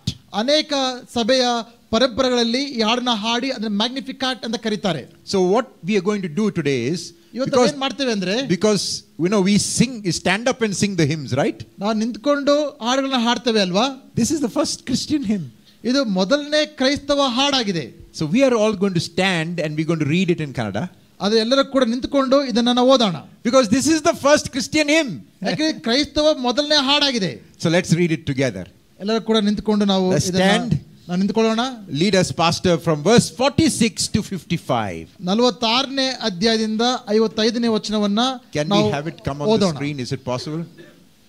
For those who don't have the text, you can follow in the screen. ಎಲ್ಲರೂ ಕೂಡ ಒಟ್ಟಾಗಿ ಓದೋಣ. 46ನೇ ವಚನದಿಂದ. Wait a minute, we'll just get it. Luke 1:46, Kannada. You don't have it. You don't have Kannada in your that app. Okay, I know. You better download it now. Okay, so let's read it together. Those of you who can follow, if you have your English Bible, read, but let's read together. ಎಲ್ಲರೂ ಕೂಡ ಓದೋಣ ಒಟ್ಟಾಗಿ. 1:46 to 55. 46ನೇ ವಚನದಿಂದ 55ನೇ ವಚನದವರೆಗೂ. ಆಗ ಮರಿಯಳು ಹೇಳಿದ್ದೇನೆಂದರೆ, ನನ್ನ ಪ್ರಾಣವು ಕರ್ತನನ್ನು ಕೊಂಡಾಡುತ್ತದೆ, ನನ್ನ ಆತ್ಮವು ನನ್ನ ರಕ್ಷಕನಾದ ದೇವರ ವಿಷಯದಲ್ಲಿ ಉಲ್ಲಾಸಗೊಂಡದೆ. ಆತನು ತನ್ನ ದಾಸಿಯ ದೀನಸ್ಥಿತಿಯ ಮೇಲೆ ಲಕ್ಷ್ಯವಿಟ್ಟಿದ್ದಾನೆ. ಈಗೋ ಇಂದಿನಿಂದ ತಲತಲಾಂತದವರೆಲ್ಲ ನನ್ನನ್ನು ಧನ್ಯಳೆಂದು ಹೊಗಳುವರು. ಶಕ್ತನಾಗಿರುವ ಆತನು ನನಗೆ ದೊಡ್ಡ ಉಪಕಾರಗಳನ್ನು ಮಾಡಿದ್ದಾನೆ. ಆತನ ನಾಮವು ಪರಿಶುದ್ಧವಾದದ್ದು. ಆತನಲ್ಲಿ ಭಯಭಕ್ತಿ ಉಳ್ಳವರ ಮೇಲೆ ಆತನ ದಯವು ತಲತಲಾಂತರದವರೆಗೂ ಇರುವುದು. ಆತನು ತನ್ನ ಭುಜ ಪರಾಕ್ರಮವನ್ನು ತೋರಿಸಿ ಸೊಕ್ಕಿದ ಮನಸ್ಸುಳ್ಳವರನ್ನ ಚದರಿಸಿ ಬಿಟ್ಟಿದ್ದಾನೆ. ಪ್ರಭುಗಳನ್ನು ಸಿಂಹಾಸನಗಳಿಂದ ದೊಬ್ಬಿ ದೀನ ಸ್ಥಿತಿಯವರನ್ನ ಉನ್ನತ ಸ್ಥಿತಿಗೆ ತಂದಿದ್ದಾನೆ. ಹಸಿದವರನ್ನು ಮೃಷ್ಟಾನ್ನದಿಂದ ತೃಪ್ತಿಪಡಿಸಿ ಸ್ಥಿತಿವಂತವರನ್ನು ಬರಿಗೈಯಲ್ಲಿ ಕಳಿಸಿಬಿಟ್ಟಿದ್ದಾನೆ. ಆತನು ನಮ್ಮ ಪೂರ್ವಿಕರಿಗೆ ಹೇಳಿದಕ್ಕೆ ಸರಿಯಾಗಿ ಅಬ್ರಾಹ್ಮನಿಗೂ ಅವನ ವಂಶದವರಿಗೂ ಯಾವಾಗಲೂ ದಯೆ ತೋರಿಸಬೇಕೆಂಬುದನ್ನು ನೆನೆಸಿಕೊಂಡು ತನ್ನ ಸೇವಕನಾದ ಇಸ್ರಾಯೇಲನ್ನು ಕೈ ಹಿಡಿದಿದ್ದಾನೆ ಅಂದಳು. Amen. Amen. Please be seated. ಎಲ್ಲ ಕೂತ್ಕೊಳ್ಳೋಣ. You have sung the first Christian song. ನೀವೆಲ್ಲರೂ ಕೂಡ ಕ್ರೈಸ್ತವ ಮೊದಲನೇ ಹಾಡನ್ನ ಹಾಡಿದ್ದೀರಾ. You realize that? ಅರ್ಥ ಆಯ್ತಾ ನಿಮಗೆ? Yeah. There is no Christian song before this. ಇದಕ್ಕಿಂತ ಮುಂಚೆ ಕ್ರೈಸ್ತವ ಹಾಡೇ ಇಲ್ಲ. Yeah. Now, when you read this song carefully, ಈ ಹಾಡನ್ನ ನಾವು ಓದಬೇಕಂದ್ರೆ ನಾವು ಗಮನಿಸಬೇಕಾದ ವಿಷಯ ಏನಂದ್ರೆ, if you are familiar with the Old Testament, ನೀವು ಹಳೆಯ ಒಡಂಬಡಿಕೆಯೊಟ್ಟಿಗೆ ನಿಮಗೆ ಪರಿಚಯ ಇರುವುದಾದ್ರೆ, you will say this song sounds like another song in the Old Testament. ಈ ಹಾಡು ಹಳೆಯ ಒಡಂಬಡಿಕೆಯಲ್ಲಿರುವ ಇನ್ನೊಂದು ಹಾಡಿನ ರೀತಿಯಲ್ಲಿ ಇದೆ ಎಂಬುದಾಗಿ ನಿಮಗೆ ಅರ್ಥ ಆಗುತ್ತೆ. Whose song? ಯಾರು ಹಾಡೋದು? The song of Hannah, the mother of Samuel. Samuel ತಾಯಿಯಾಗಿರತಕ್ಕಂತ ಹಣ್ಣಳು ಕೂಡ ಇದೇ ಹಾಡನ್ನ ಹಾಡಿದ್ಲು. Found in 1 Samuel chapter 2. ಮೊದಲನೇ ಸಮುವೇಲನು 2ನೇ ಅಧ್ಯಾಯದಲ್ಲಿ ಇದೇ ಹಾಡಿದೆ. So not now, but later on, you read 1 Samuel chapter 2, 1 to 10. ನೀವು ಈಗಲ್ಲ, ಆಮೇಲೆ ಮೊದಲನೇ ಸಮುವೇಲನು 2ನೇ ಅಧ್ಯಾಯ 1 ರಿಂದ 10 ವಚನ ಓದ್ಕೊಳ್ಳಿ. You keep that and then keep a parallel, the song of Mary. ಈ ಹಾಡನ್ನ ಓದಿದ ನಂತರ ಮರಿಯಳ ಹಾಡನ್ನು ಕೂಡ ಅದರ ಜೊತೆಗೆ ನೋಡಿ. You will find that Mary's song is patterned after Hannah's song. ಮರಿಯಳ ಹಾಡು ಕೂಡ ಹಣ್ಣಳ ಹಾಡಿನ ರೀತಿಯಲ್ಲೇ ಇದೆ ಅನ್ನೋದನ್ನ ನಾವು ನೋಡಕ್ಕೆ ಸಾಧ್ಯ. What can we learn from that? ಅದರಿಂದ ನಾವು ಕಲಿತುಕೊಳ್ಬೇಕಾದ ವಿಷಯ ಏನು? What can we know about Mary, this teenager, from that? ಈ ಕನ್ಯಳಾಗಿರತಕ್ಕಂಥ ಮರಿಯಳು ಈ ವಿಷಯದಿಂದ ಏನು ಕಲ್ತ್ಕೊಳ್ಳೋಕೆ ಸಾಧ್ಯ? What do we learn? ಏನು ಕಲ್ತ್ಕೊಳ್ಳೋಕೆ ಸಾಧ್ಯ? Her song is patterned after the song of Hannah. What do we learn? ಆಕೆಯ ಹಾಡು ಹಣ್ಣಳ ಹಾಡ ಹಾಗೆ ಇದೆ. ಅಂದ್ರೆ ಅದರಿಂದ ಮರಿಯಳ ಬಗ್ಗೆ ನಾವು ಕಲ್ತ್ಕೊಳ್ಬೇಕಾದ ವಿಷಯ ಏನು? It's not very difficult. ಇದು ಬಹಳ ಕಷ್ಟ ಅಲ್ಲ.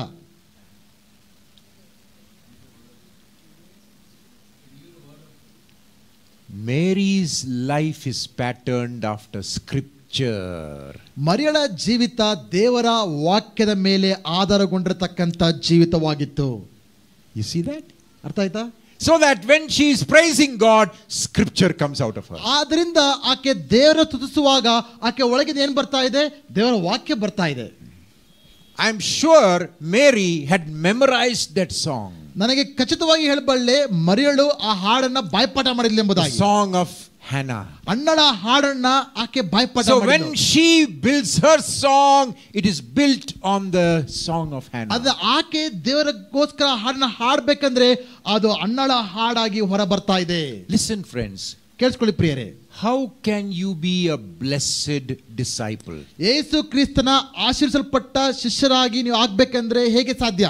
I am calling Mary the blessed disciple. ಮರಿಯಳನ್ನ ಆಶೀರ್ವದಿಸಲ್ಪಟ್ಟಂತ ಶಿಷ್ಯಳೆಂಬುದಾಗಿ ನಾನು ಕರೀತಿದ್ದೇನೆ. What do we learn from her life? ಮರಿಯಳಿಂದ ನಾವು ಏನು ಕಲ್ತ್ಕೊಳ್ಬೇಕಾಗಿದೆ? She was a person of scripture. ಆಕೆ ದೇವರ ವಾಕ್ಯದಿಂದ ತುಂಬಿಸಲ್ಪಟ್ಟಂತ ಸ್ತ್ರೀಯಾಗಿದ್ಲು.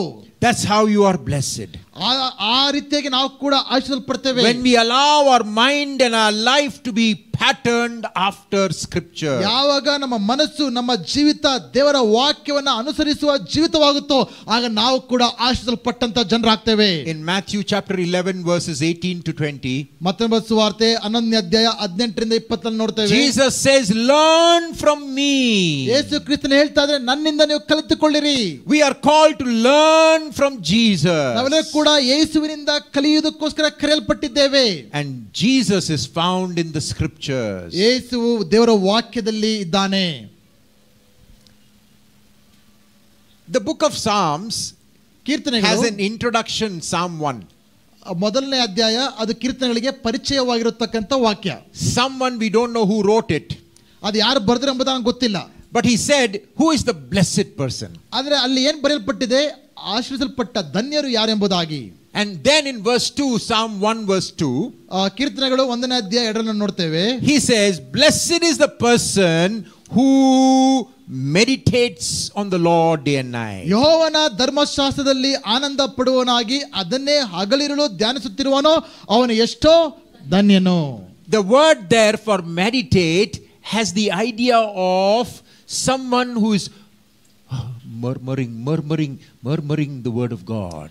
ಧ್ಯಾನಿಸುತ್ತಿರುವ ಅನ್ನೋ ನಿಜವಾದ ಅರ್ಥ ಏನಂದ್ರೆ ಯಾರೋ ಒಬ್ರು ಅದನ್ನೇ ಗೊಣಗುಡ್ತಾ ಇರೋ ತರ ವಿಷಯ ಅದು. Meditation is not silently reading. ಈ ಧ್ಯಾನ ಮಾಡೋದಂದ್ರೆ ಮೌನವಾಗಿ ಓದುವಂತ ವಿಷಯವಲ್ಲ.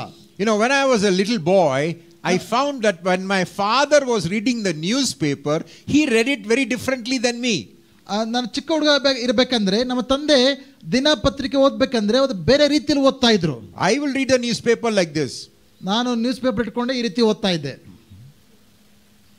But when my father was reading the newspaper, he will say, ನಮ್ಮ ತಂದೆ news paper ಓದ್ಬೇಕಂದ್ರೆ there were 35 people who went to, and then they went to Delhi, and then Indira Gandhi said, and he would murmur it, he would read it loudly. ಅದು ಜೋರಾಗಿ ಓದ್ತಾ ಇದ್ರು.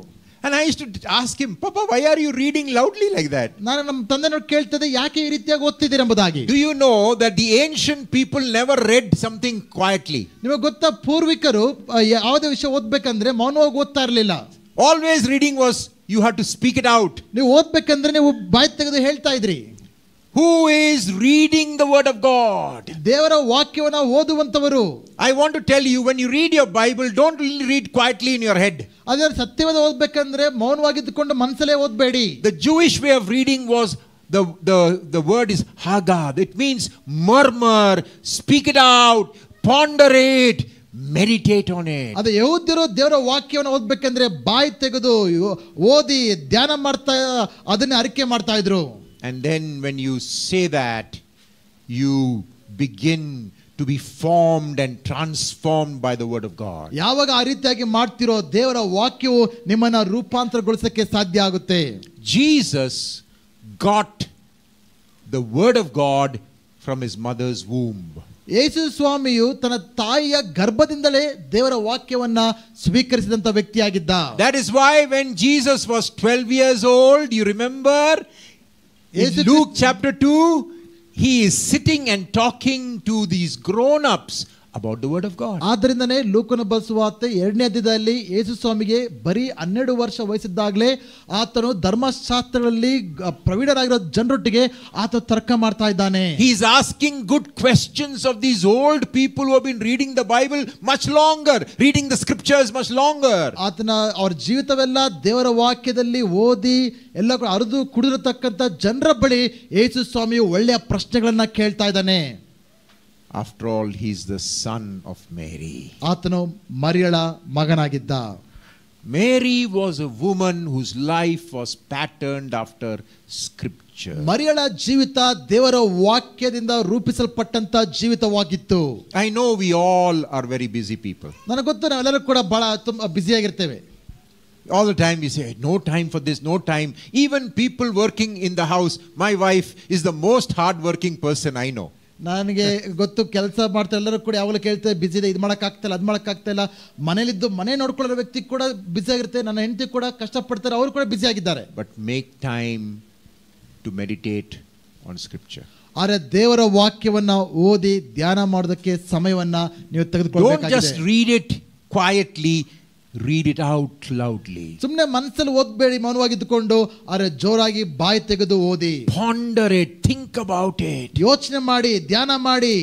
Because the word will transform our life. ಯಾಕೆಂದ್ರೆ ದೇವರ ವಾಕ್ಯವು ನಮ್ಮ ಜೀವಿತವನ್ನ ರೂಪಾಂತರ ಪಡಿಸುವಂತ ವಿಷಯವಾಗಿದೆ. I wish I had time to work through this beautiful hymn of Mary, because read this hymn of Mary and study her thinking about God. ನನಗೆ ಸಮಯ ಇದ್ದಿದ್ರೆ ಮರಿಯಳ ಹಾಡನ್ನು ಪೂರ್ತಿಯಾಗಿ ವಿವರಿಸ್ತಾ ಇದ್ದೆ. ಆ ಹಾಡಲ್ಲಿ ಏನು ಕಲಿಯಕ್ಕೆ ಸಾಧ್ಯ ಅಂದ್ರೆ ದೇವರ ಕುರಿತು ಆಕೆ ಇಟ್ಟಂತ ಅರ್ಥ ಯಾವ ರೀತಿ ಇದೆ ಎಂಬುದಾಗಿ ನಮ್ಗೆ ಗೊತ್ತಾಗುತ್ತೆ. 52 she will say, God lifts up the humble. 52ನೇ ವಚನ ಹೇಳ್ತಾ ಇದ್ದಾಳೆ, ದೀನರನ್ನ ಅವರ ಅವಸ್ಥೆಯಿಂದ ಮೇಲೆ ಕೆತ್ತುವಾತನಾಗಿದ್ದಾನೆ ಎಂಬುದಾಗಿ. 53 he sends the rich away empty. 53ನೇ ಅಧ್ಯಾಯದಲ್ಲಿ ಶ್ರೀಮಂತರನ್ನ ಬರಿಕೆಯಲ್ಲಿ ಕಳಿಸಿಬಿಡುವಾತನಾಗಿದ್ದಾನೆ. Mary got the best understanding of the whole Old Testament is here. The whole Old Testament is in summary form here. ಮರಿಯಳು ಹಳೆ ಒಡಂಬಡಿಕೆಯನ್ನು ಎಷ್ಟು ಚೆನ್ನಾಗಿ ಅರ್ಥ ಮಾಡ್ಕೊಂಡಿದ್ದಾರೆ ಅಂದ್ರೆ ಈ ಒಂದು ಹಾಡಲ್ಲಿ ಅದು ನಮಗೆ ಗೊತ್ತಾಗುತ್ತೆ. So in Sunday school, get your children to memorize this first hymn. ಆದ್ದರಿಂದ ನಿಮ್ಮ ಸಂಡೇ ಸ್ಕೂಲ್ಗಳಲ್ಲಿ ಮಕ್ಕಳು ಇದನ್ನ ಬಾಯ್ಪಾಠ ಮಾಡೋದಕ್ಕೆ ಕಲಿಸ್ಕೊಡಿ. Some of you younger people memorize this song of Mary. ಈ ಒಂದು ಮರಿಯಳ ಹಾಡನ್ನ ಬಾಯ್ಪಾಠ ಮಾಡಿ. I wish I had time to work through the Gospel of Luke This thinking of Mary is found throughout the Gospel of Luke. ಈ ಒಂದು ಲೂಕನ ಸುವಾರ್ತೆಯಲ್ಲಿ ಮರಿಯಳ ಈ ಒಂದು ಯೋಚನೆಗಳನ್ನೇ ಪೂರ್ತಿಯಾಗಿ ನಾವು ಕಾಣ್ತೇವೆ. In Luke chapter 6 and verse 20 you will read, blessed are the poor. ಲೂಕನು 6:20 ಓದ್ತೇವೆ, ಬಡವರು ಧನ್ಯರೆಂಬುದನ್ನು ನೋಡ್ತೇವೆ ಅಲ್ಲಿ. In Matthew it is, blessed are the poor in spirit. ಮತ್ತೇನ ಸುವಾರ್ತೆಯಲ್ಲಿ ಆತ್ಮದಲ್ಲಿ ಬಡವರಾಗಿರುವರು ಧನ್ಯರೆಂಬುದನ್ನು ನೋಡ್ತೇವೆ. But in Luke 6:20 it is, blessed are the poor. ಲೂಕನು 6ನೇ ಅಧ್ಯಾಯದಲ್ಲಿ ಬಡವರು ಧನ್ಯರೆಂಬುದಾಗಿದೆ. And in Luke 6:24 it is, woe unto you who are rich. ಲೂಕನು 6:24 ಶ್ರೀಮಂತರೇ ನಿಮಗೆ ಅಯ್ಯೋ ಅಂತ ಇದೆ. In God's kingdom, just being materially rich doesn't make you anything special. ದೇವರ ರಾಜ್ಯದಲ್ಲಿ ಲೌಕಿಕವಾಗಿ ಶ್ರೀಮಂತರಾಗಿರಿಂದ ಬರುವಂತ ಪ್ರಯೋಜನ ಏನೂ ಇಲ್ಲ. Unless we are servants of Jesus. ನಾವು ಯೇಸು ಕ್ರಿಸ್ತನ ಶಿಷ್ಯರಾಗಿದ್ದರೆ ಮಾತ್ರ ನಾವು ಪ್ರಯೋಜಕರಾಗ್ತೇವೆ. 3 things from Mary's life we have learned. 3 ವಿಷಯಗಳನ್ನು ನಾವು ಕಲಿತಿದ್ದೇವೆ. Number 1, ಮೊದಲನೇದು servant. ಆಕೆ ಯೇಸು ಕ್ರಿಸ್ತನ ದಾಸಿಯಾಗಿದ್ದಳು. Who is a servant? ದಾಸಿ ಅಂದ್ರೆ ಯಾರು? All of us can be servants if we say, Lord, your will be done. ದೇವರೇ ನಿನ್ನ ಚಿತ್ತ ನೆರವೇರಲಿ ಎಂಬುದಾಗಿ ನಾವು ಬಯಸುವುದಾದರೆ ನಾವೆಲ್ಲರೂ ಕೂಡ ಶಿಷ್ಯರಾಗ್ತೇವೆ. And that does not mean a certain kind of job. It is everything we do becomes service to the Lord. ಅದರ ಅರ್ಥ ಕೆಲವು ಸೇವೆಗಳು ಮಾತ್ರ ಅಲ್ಲ, ನಾವು ಮಾಡುವಂತ ಪ್ರತಿಯೊಂದು ಕೆಲಸ ಕೂಡ ಅದು ದೇವರಿಗೆ ಸೇವೆ ಆಗುತ್ತೆ. Number 2, ಎರಡನೇದು spirit. ಆತ್ಮ. We need to be led and filled by the Holy ನಾವು Spirit. ದೇವರ ಆತ್ಮದಿಂದ ತುಂಬಿಸಲ್ಪಟ್ಟವರಾಗಿ ನಡೆಸಲ್ಪಡುವಂತ ಜನರನ್ನು ಆಗಬೇಕಾಗಿದೆ. Number 3, ಮೂರನೇದು scripture. ದೇವರ ವಾಕ್ಯ. Number 4, one more thing I want to say and then we'll close in 5 minutes. ನಾಲ್ಕನೇದು ಹೇಳಿ ಮುಗಿಸ್ಬಿಡ್ತೇನೆ. After Jesus is born, Mary and Joseph bring Jesus to the temple. ಯೇಸು ಕ್ರಿಸ್ತನು ಹುಟ್ಟಿದ ನಂತರ ಯೋಸೆಫ್ ಮರಿಯಳು ಇಬ್ಬರು ಕೂಡ ಯೇಸುವನ್ನ ದೇವಾಲಯಕ್ಕೆ A few weeks after he was born, and we have 2 wonderful people, Simeon and Anna, who come and Yesu bless. ಕ್ರಿಸ್ತ ಹುಟ್ಟಿದ ಕೆಲವು ವಾರಗಳಲ್ಲಿ ದೇವಾಲಯಕ್ಕೆ ಕರ್ಕೊಂಡು ಬರ್ಬೇಕಂದ್ರೆ ಅಲ್ಲಿ ಇಬ್ಬರು ಒಳ್ಳೆ ವ್ಯಕ್ತಿಗಳಿದ್ದಾರೆ, ಸಿಮೋನ್ ಮತ್ತೆ And when Simeon is blessing Mary, this is what he says. ಸಿಮಿಯೋನು ಮರಿಯಳನ್ನ ಆಶೀರ್ವಾದ ಮಾಡಬೇಕಂದ್ರೆ ಇದನ್ನೇ ಹೇಳ್ತಾ ಇದ್ದಾನೆ. In Luke chapter 2, ಲೂಕನು 2 verse 34 and 35. 34-35. Luke 2:34-35. ಲೂಕನ 2:34-35. He says, this child, there are people who are going to speak against this child. ಈ ಹುಡುಗನ ವಿರುದ್ಧವಾಗಿ ಜನರು ಎದ್ದೇಳ್ತಾರೆ ಎಂಬುದಾಗಿ ನೋಡ್ತೇವೆ. That means this child is going to be a prophet. ಅಂದ್ರೆ ಈ ಮಗು ದೊಡ್ಡ ಪ್ರವಾದಿ ಆಗ್ತಾನೆ. And prophets are many times killed by God's own people. ಪ್ರವಾದಿಗಳು ಅನೇಕ ಸಾರಿ ದೇವರ ಜನರಿಂದನೇ ಕೊಲ್ಲಲ್ಪಟ್ಟಂತ ಜನರಾಗಿದ್ರು. And then in verse 35 he says something unbelievable to Mary. 35ನೇದಲ್ಲಿ ಬಹಳ ನಂಬಕ್ಕೆ ಅಸಾಧ್ಯವಿರತಕ್ಕಂತ ವಿಷಯವನ್ನ ಆತನ ಹೇಳ್ತಾ ಇದ್ದಾನೆ. Remember, Mary is the one who is called blessed 3 times, okay? ಅರ್ಥ ಮಾಡ್ಕೊಳ್ಳಿ, ಮರಿಯಳನ್ನ 3 ಸಾರಿ ಧನ್ಯಳು ಎಂಬುದಾಗಿ ಕರೆಸಿಕೊಂಡಿರತಕ್ಕಂತ ಸ್ತ್ರೀ ಆಕೆ. Today we think of blessing means life is wonderful, there is no suffering, no pain. ಇವತ್ತು ಧನ್ಯರಂದ್ರೆ ಆಶೀರ್ವದಿಸಲ್ಪಟ್ಟರಂದ್ರೆ ಯಾವ ರೀತಿ ಅರ್ಥ ಮಾಡ್ಕೊಳ್ತೇವೆ? ಯಾವುದೇ ಕಷ್ಟ ಇಲ್ಲ, ಯಾವುದೇ ನೋವಿಲ್ಲ, ಯಾವುದೇ ಅಗತ್ಯ ಇಲ್ಲದ. But what does Simeon prophesy? ಅಲ್ಲಿ ಸಿಮಿಯೋನನ್ನು ಏನು ಪ್ರವಾದಿಸ್ತಾ ಇದ್ದಾನೆ? Mary, a sword will go through your soul. ಮರಿಯಳೇ, ನಿನ್ನ ಪ್ರಾಣಕ್ಕಂತೂ ಅಲಗು ನಾಟಿದಂತಾಗುವುದು. It's not physical pain. ಇದು ಶಾರೀರಿಕವಾದ ನೋವಲ್ಲ. It is soul pain. ಇದು ಪ್ರಾಣಕ್ಕೆ ಆಗುವಂತ ನೋವು. Mary was chosen to have suffering for Christ. ಯೇಸು ಕ್ರಿಸ್ತನಿಗೋಸ್ಕರ ಹಿಂಸೆ ಪಡೆದಕ್ಕೋಸ್ಕರ ಏಕೆ ಕರೆಯಲ್ಪಟ್ಟಂತ ವ್ಯಕ್ತಿ ಆಗಿದ್ಲು. I already told you the greatest apostle in the New Testament is Paul. ನಾನು ನಿಮಗೆ ಆಗಲೇ ಹೇಳಿದೆ, ಹೊಸ ಒಡಂಬಡಿಕೆಯಲ್ಲಿ ದೊಡ್ಡ ಅಪೊಸ್ತಲರು ಯಾರಂದ್ರೆ ಪೌಲನು. Through his writings makes a huge contribution to the New Testament. ಆತನ ಬರವಣಿಗೆಗಳ ಮುಖಾಂತರ ಹೊಸ ಒಡಂಬಡಿಕೆಗೆ ಬಹಳ ಕಾರ್ಯ ಮಾಡಿದ ವ್ಯಕ್ತಿ. But in Acts ವ್ಯಕ್ತಿ. chapter 9 we read when the Lord Jesus speaks to Ananias 9:15, he says, Ananias, I have chosen this man to be a great apostle for me.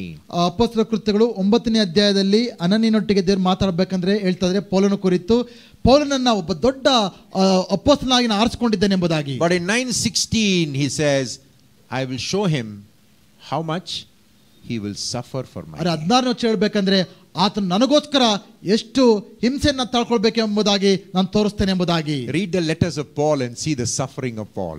ನೀವು ಪತ್ರಿಕೆಗಳನ್ನ ಓದಿ ಪೌಲನು ಎಷ್ಟು ಹಿಂಸೆಗಳನ್ನ ತಾಳ್ಕೊಂಡಿರಬಹುದಾಗಿ ನಾವು ಗಮನಿಸಿ ನೋಡಿ. When you think your suffering is bad, read 2 Corinthians chapter 11, the second part. ಯಾವಾಗ ನಿಮ್ಮ ಜೀವಿತದಲ್ಲಿ ಬಹಳ ಹಿಂಸೆ ಉಂಟಾಗ್ತದೆ ಎಂಬುದಾಗಿ ನಿಮಗೆ ಅನಿಸುತ್ತೋ 2ನೇ ಕೊರಿಂಥದವರೆಗೆ 11ನೇ ಅಧ್ಯಾಯ ಸ್ವಲ್ಪ ಓದಿ ನೋಡಿ. For Mary there was a sword that went through her life. ಮರಿಯಳಿಗೆ ಒಂದು ಅಲಗು ನಾಟುವ ರೀತಿಯಲ್ಲಿ ಆಕೆ ಜೀವಿತದಲ್ಲಿ ಹಾದು ಹೋಗಬೇಕಾಯಿತು. To follow Jesus, there is a price to be paid. ಯೇಸು ಕ್ರಿಸ್ತನನ್ನ ಹಿಂಬಾಲಿಸೋದಕ್ಕೆ ಒಂದು ಬೆಲೆಯನ್ನ ನಾವು ಕಟ್ಟಬೇಕಾಗಿದೆ. But that is the way of blessedness. ಅದು ಆಶೀರ್ವದಿಸಲ್ಪಟ್ಟಂತ ಜೀವಿತವಾಗಿದೆ.